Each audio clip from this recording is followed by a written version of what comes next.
Hello, and welcome to our best practices on gas and flame detection system applications. My name is Dave Opheim, and I'm a business development manager at MSA. First application we're going to talk about is gas detection. And where we start with analyzing gas detection opportunities is as a hazardous operation analysis. And the whole point here is identifying the flammable and life safety hazards presence at a job site, identifying the most likely leak origin points and first contact points for people, especially with toxic gases. And from there, we look at areas where we think the clouds will form or accumulate, or the behavior of the gas cloud, if you will, where we expect that gas cloud to migrate to and possible gas accumulation areas. The result of this HAZOP analysis will enable us to define a performance specification. And this will simply, formalize identification of gases that must be detected, allow us to identify the optimal technologies for those gases, and the layers of protection we need to ensure safety on site. From there, we can identify the installation locations we need to meet that spec and the coverage we need to protect our people. And the key goals are really clear here. No high-risk gas leak origin or accumulation zone be left unprotected. And we're going to maximize coverage while enabling our maintenance technicians to easily access those instruments for calibration purposes, for maintenance, for cleaning if they need it, for routine testing. We want to make sure our system is kept in tip-top shape. Now, flame detection is going to have a similar methodology around assessing the opportunity. We got to assess which flammable fuels materials are most likely to ignite, the scenarios around that ignition, and what size fire must be detected at the job site. That will drive our performance spec. Also, if a national fire code from NFPA or any other authority having jurisdiction applies to the project, we're going to recommend compliance with that code. If you're going to do it right the first time. This is going to drive your system spec if there is a specific code around that. Again, we've got to look at the parameters around that site specifically, the impact of explosive growth. Is there a significant quantity of hydrocarbons? This is a pipeline compressor station, for example, with a pipeline feeding hydrocarbons into the facility. Are there potential false alarm sources nearby? We want to identify flare stacks, heaters, boilers, things like that could, or something to avoid actually with your flame detection. We want to identify, is there a fire suppression requirement here? Are we looking for CO2 or water mist or water deluge? What audible and visual equipment do we need to install to make sure people who need to know are aware of a fire alarm? And we have to be brutally honest. Do we expect good maintenance at this site, medium, or none? And the reality is, in some unmanned facilities, they don't receive routine maintenance. Well, we got to know that up front. We want to know that up front. We want to do our best at helping customers understand or keep that system working, even though it's not receiving the maintenance it needs. We want to identify environmental conditions. Is this Arctic setting? Is it a tropical setting? Are there corrosives nearby? Is it very, very high heat? We want to identify that to ensure we've got the right equipment selected. And if it's a project with existing equipment and there's an intent from the end user to reuse some or part of it, well, what's the condition of that cabling?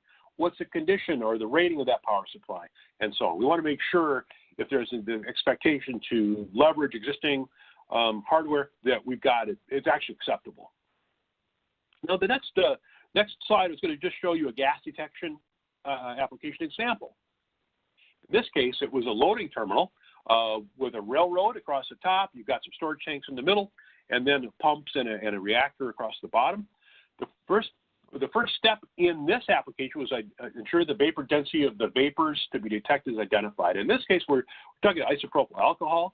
So the rail car actually had a transfer point with an offloading function here, and with the IPA vapors being slightly heavier there, we put a line of sight system there down low to detect those gases. Also want to evaluate leak source locations, prevailing winds, first point of contacts. Around the storage tanks, we went with line of sight and point detectors at the valve trains.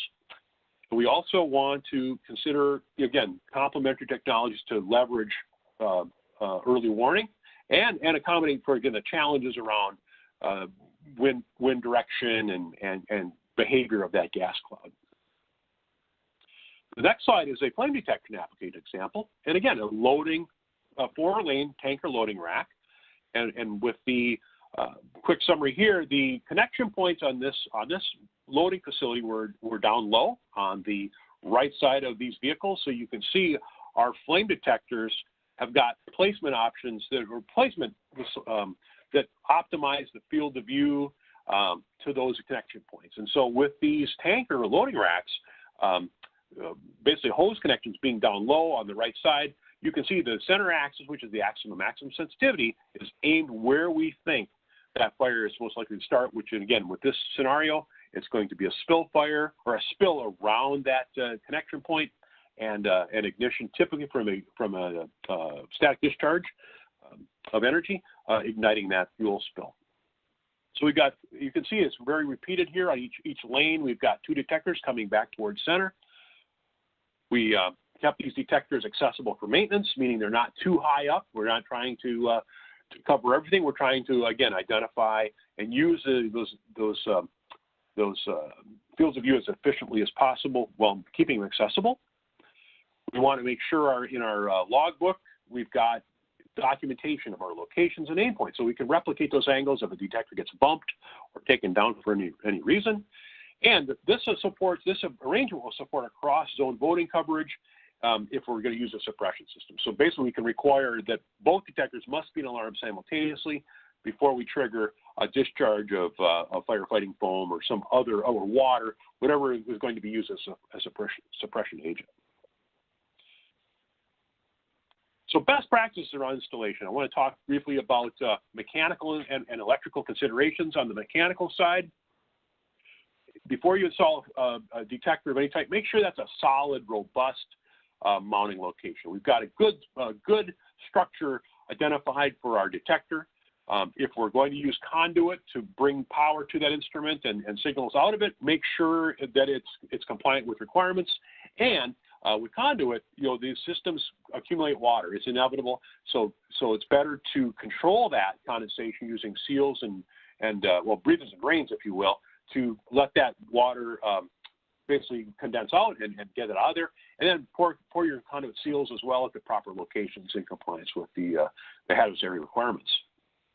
Make sure the elevation selected, if the flame detector enables a slightward downward angle of that flame detector. We don't want to have it looking out to the horizon where it can see, again, energy sources out there that we may not want it to respond to, and that our locations support performance.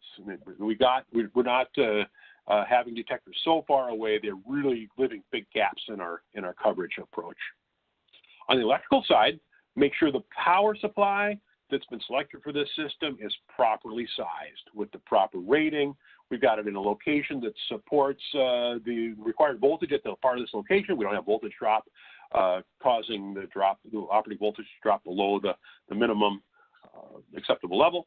And we've also got some fusing around our power distribution so that the commissioning technicians can power up that system in a logical, modular way, and not just, again, keeping it controlled and done in a smart way. Making sure our cabling as well is in spec and properly terminated. If we've got shielded cabling, but we've got that shielding terminated properly, not grounded at both ends, but only at one end. If this is a fire alarm system, there's probably a requirement for ground fault monitoring, and installers need to be aware of that. And in fact, they should be licensed and qualified fire alarm installation electricians. If we move on to the commissioning phase, we're going to have some best practices there. We want to have instrument tags assigned to all detectors. So we've got a database, and that the commissioning engineer is aware of that database. And we've got sensitivity settings, which are selectable, predefined by that tag.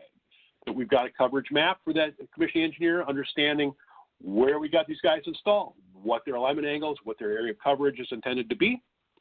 And once that's done, and he's ready to go, or he or she, don't power it up until a double check has been completed, that we don't have any gross errors in our power supply cabling, that all of our field conductors are proper insulation resistance, if a continuity check or a measure has been done, that we didn't damage any instruments.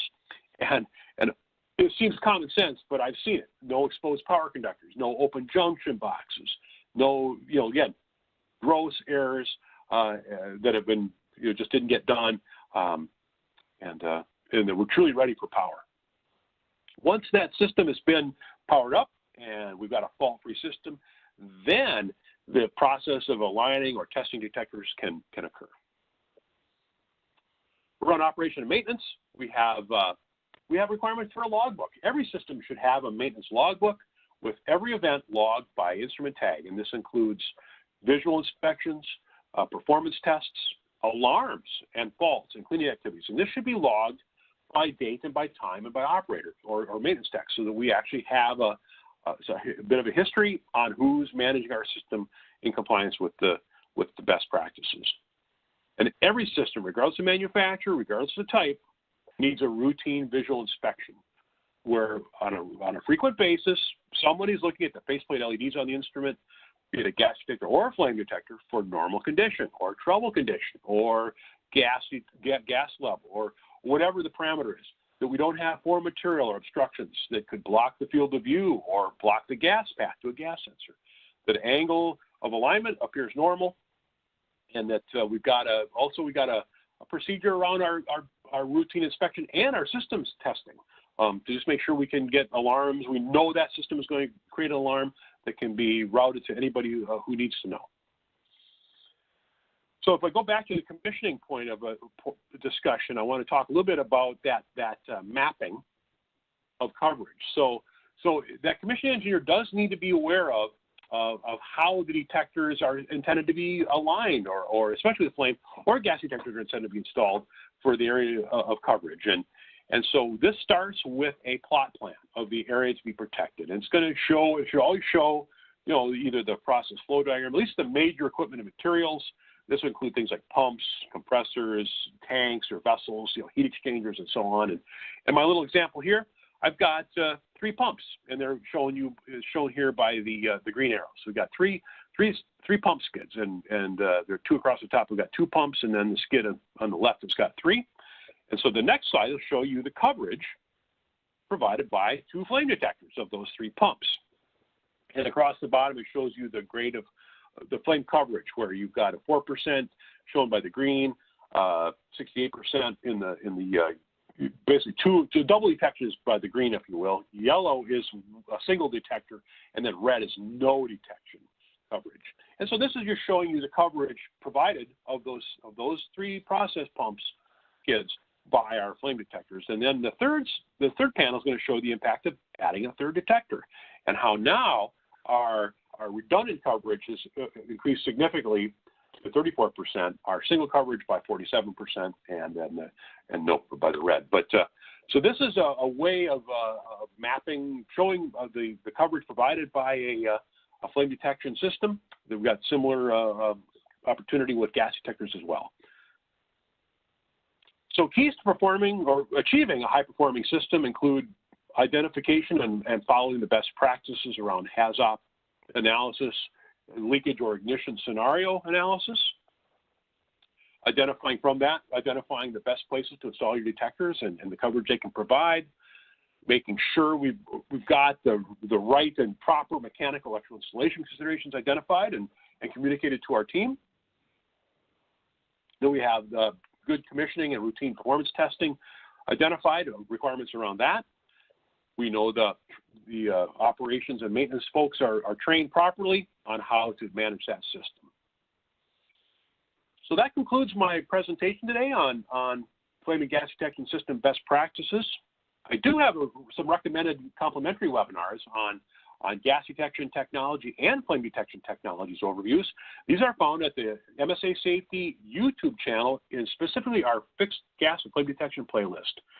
We sure hope you found it interesting, and we welcome an opportunity to work with you. If you would like us to come and visit your site and have a look at your fire and gas system, we'd be happy to do that. We have a passion for safety and welcome any future dialogue with you on that. And in fact, here is our email, fgfd@msasafety.com. And again, I hope you found it a useful webinar, and please let us know if we can be of assistance in the future. Thank you.